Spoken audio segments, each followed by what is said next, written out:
भाऊचे खूप खूप धन्यवाद। त्यांच्यामुळे एक सापाला आणि एक सर्पदंश होत होता टाळ्यालाही। संदीप किरे। तर नमस्कार मित्रांनो, स्वागत आहे तुमचं माझ्या यूट्यूब चॅनलमध्ये। तर आज आपण आपल्याला फोन मंगेश भाऊ कातोरे ग्रामपंचायत सदस्य यांनी आपल्याला निमगाव यांनी फोन केलेला आहे। त्यांच्या वस्तीवर आलेलो आहे इथं कंपाऊंडच्या शेजारीच। तर तिथं हालते ते मंगेश भाऊ यांनी फोन केला आहे। परिसरात कधी पण साप निघाला चारीवर तर फोन करत असतात। तर इथं कंपाऊंडच्या बाजूलाच तुम्ही बघू शकतात भारतातला विषारी वर्गातला रसल वायपर, इंग्लिशमध्ये रसल वायपर, तसं मराठीमध्ये घोणस नावाने या सापाला ओळखल्या जाते। तुम्ही बघू शकतात तसं बरेचसे जण या सापाला फसतात, आजगरच समजतात या सापाला। तसं आजगर नसून हा विषारी वर्गातला घोण जातीला साप आहे। त्याला आपण आहे ना बरणीमध्ये बॉटलमध्ये पॅक करू आणि त्याच्या परवान्याच्या दिशेने सोडून देऊ। आता सध्या संस्थांचे इकडचं काटून तोडायचं काम चालू आहे।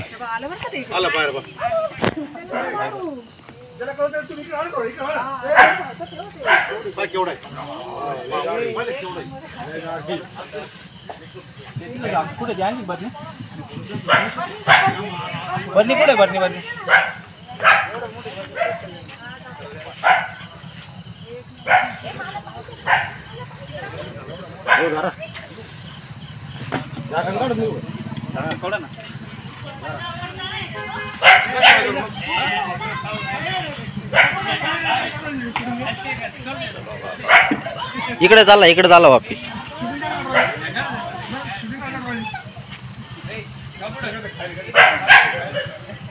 शूटिंग बनवून ठेवा। टेन्शन मोबाईल अच्छा आपला नाही।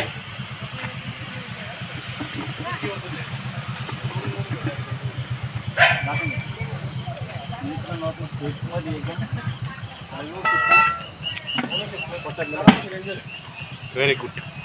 बरणीमध्ये बॉटलमध्ये आपण या बरणीमध्ये एकदम सुरक्षितपणे पकडलेलं आहे। काही वेळा त्याला परवानगी दिसून सोडून देऊ।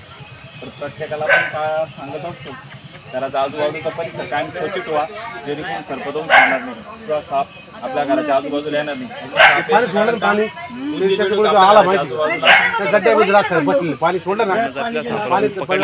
सर्वांची भयभीत दूर झालेली। मंगेश भाऊचे खूप खूप धन्यवाद। त्यांच्यामुळे एक सापाला आणि एक सर्पदंश होत होता टाळ्यालाही। संदीप किरे।